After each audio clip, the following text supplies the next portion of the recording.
Hello and welcome to Cengage tutorial. By now you should have all set up your Cengage. I provided an instructional video for you to set up your Cengage with your access code. And what I wanted to do was to give you a quick look at what you should see once you're signed up in Cengage. Right now what you're seeing is an instructor view. I'm going to go ahead and change to a student view here in a moment, and I'm going to walk through what you should see, what you would see in an assignment, how you answer the assignments, and then how you submit it. So hopefully this will be helpful. Last semester the students thought that that was a little hard getting started, so I'm trying to ease your pain as we get started with all these new tools. Alrighty, so for you, you're not going to see that same screen. I'm going to go ahead and look at assignments. You will have a course that will say Business 504, and you get that from the account that number that I will give you that you should have already done. So I'm going to assignment number 1. And I'm going to go ahead and now we're going to look at what it would see if this was the student view. Once you sign up for Cengage and you are now an active participant in Cengage, this is possibly what you will see if you only have one assignment due.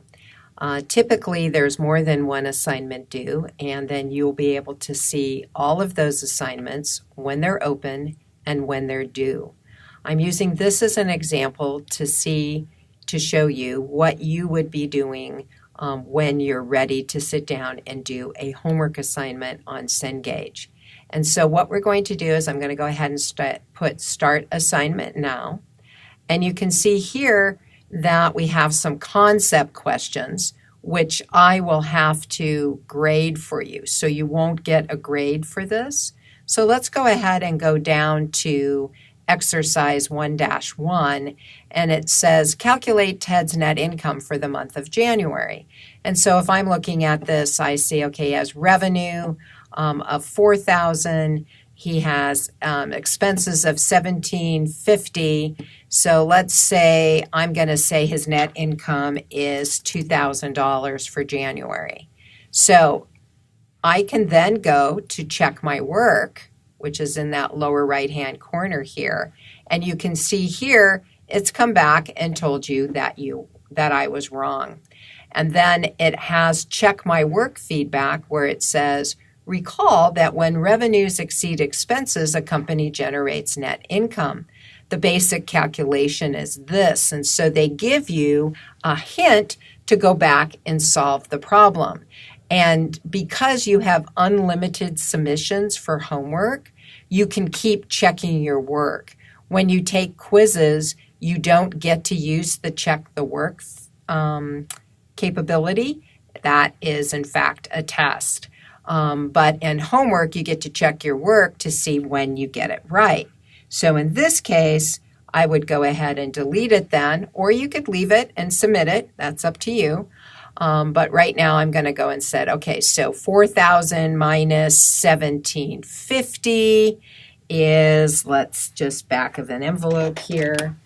I don't have a calculator.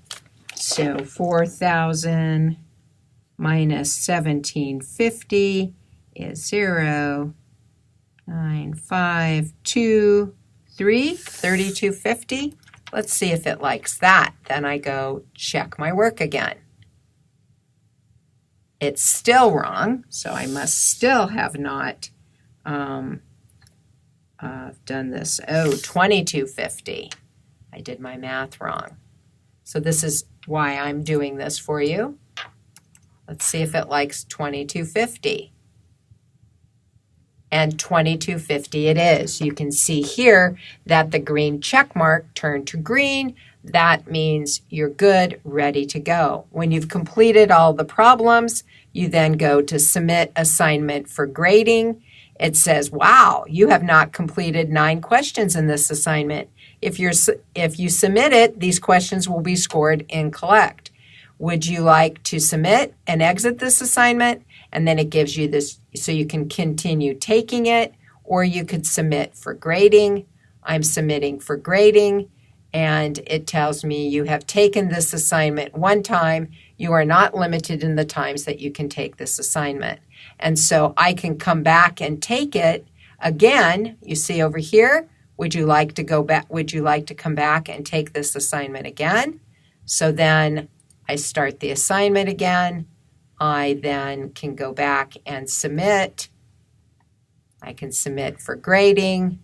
It can give me a summary of my assignment, the due dates, and so forth. And so the beauty of Cengage and homework is that you get real-time feedback on whether you've done the exercises correctly, and that you truly do understand the concepts that this is practice for. And so I think you'll enjoy it. Students typically like Cengage. I will tell you that it can be frustrating, especially when you have to go out 2 decimals and percentages. You have to keep trying because they're rounding up and your rounding up is often different. Also, we do have some spot outages, as you do with any technological tool. But all in all, I think Cengage serves its purpose really well to allow you to practice the concepts. So feel free to practice, play with it a little bit. You are going to have a couple of assignments here in the first week or two, in which we can get our Cengage game on. So let me know if you have any questions.